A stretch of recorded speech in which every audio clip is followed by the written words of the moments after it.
Assalamualaikum, hai guys, perkenalkan aku Ceci Lavenia akan membahas tentang attitude and personality.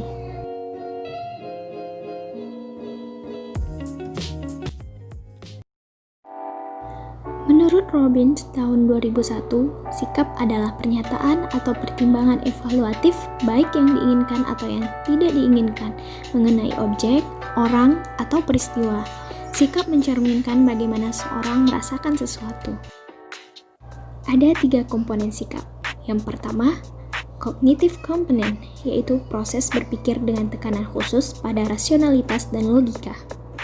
Yang kedua, affective component, segmen emosional atau perasaan dari sebuah sikap yang menimbulkan hasil akhir perilaku. Yang ketiga, ada behavioral component, yaitu sikap yang merujuk pada suatu maksud untuk berperilaku dalam cara tertentu terhadap sesuatu atau seseorang. Beberapa pembentuk sikap. Yang pertama, yaitu pengalaman pribadi, apa yang telah dan sedang kita alami. Yang kedua, pengaruh seseorang yang dianggap penting. Yang ketiga, budaya. Dan yang keempat, teknologi.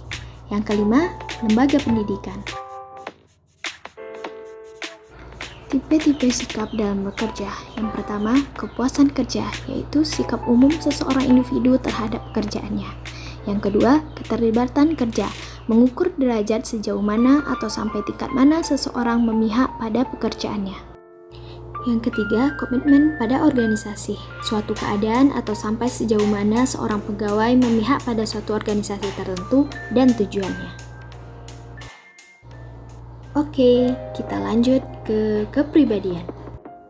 Kepribadian menurut Gordon Allport, kepribadian adalah organisasi dinamis di dalam masing-masing sistem psikofisik yang menentukan penyesuaian unik terhadap lingkungannya. Dan secara umum, kepribadian adalah hasil dari cara-cara di mana seseorang individu bereaksi dan berinteraksi dengan orang lain. Adapun determinan kepribadian atau penentu, yang pertama, keturunan, kepribadian yang ditentukan oleh genetik. Dan yang kedua, lingkungan. Lingkungan adalah faktor-faktor budaya yang mempengaruhi pembentukan kepribadian kita, di mana kita dibesarkan, pengondisian dini, norma di antara keluarga, teman, kelompok sosial, serta pengaruh lain yang dialami. Yang terakhir ada situasi.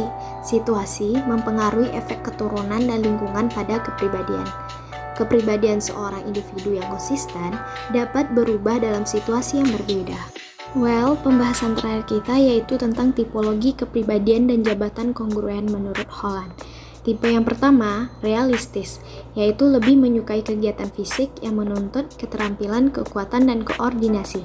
Karakteristik jabatannya, pemalu, tulus, tekun, mantap, patuh, dan praktis. Kepribadian kongruennya, montir contohnya. Dan yang kedua, tipe menyelidik, yaitu lebih menyukai kegiatan yang melibatkan pemikiran, organisasi, dan pemahaman. Menurut karakteristik jabatannya yaitu analitis, orisinil, ingin tahunya itu lebih tinggi. Dan kepribadian kongruennya yaitu lebih ke biologi, ekonomi, matematis, wartawan berita, dan sebagainya. Yang tipe yang ketiga ada sosial, lebih menyukai kegiatan yang melibatkan bantuan dan pengembangan orang lain.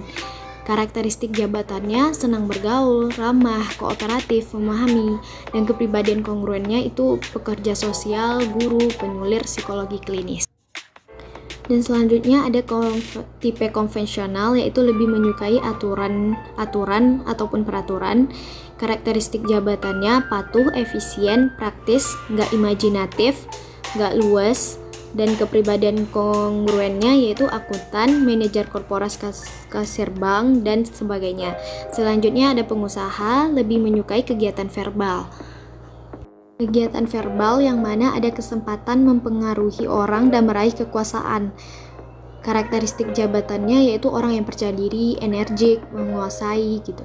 Kepribadian kongruennya ada pengacara, spesialis humas, atau manajer bisnis kecil. Yang terakhir ada tipe artistik, yaitu lebih menyukai kegiatan yang memungkinkan ungkapan kreativitasnya.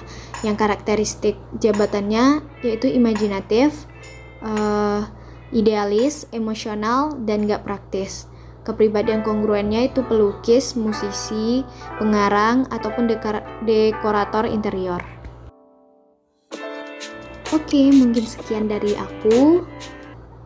Mudah-mudahan bermanfaat buat teman-teman. Assalamualaikum.